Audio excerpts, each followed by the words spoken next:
बिस्मिल्लाहिर्रहमानिर्रहीम। सूरा यासीन। रुकू नंबर 1।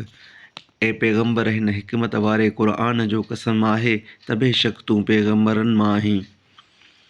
बेशक तूं सिधी वाट ते आहीं। अल्लाह ग़ालिब महिरबान वटां क़ुरआन जो लाहण आहे। हिन लाइ त अहिड़ी क़ौम खे ॾिॼारी जो संदनि पीउ ॾाॾा न ॾिॼारिया विया आहिनि, तंहिं करे उहे बेख़बर आहिनि। बेशक उन्हनि मां घणनि ते अज़ाब जो कोड़ लाज़िम थियो आहे, तंहिं करे उहे ईमान नथा आणनि। बेशक असां संदनि ॻिचियुनि में कट विधा, पोइ उहे खाॼियुनि ताईं पियल अथनि, तंहिं करे उहे ॻाटे टंगियल आहिनि।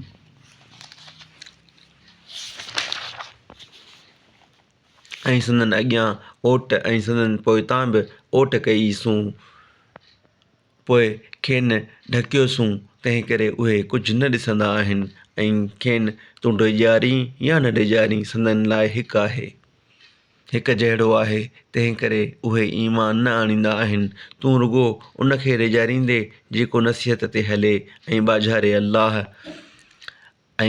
अल्लाह खां पर पुठिजे त पोइ उन खे बख़्शिश ऐं सॻोरी अजर जी ख़ुशख़बरी ॾे।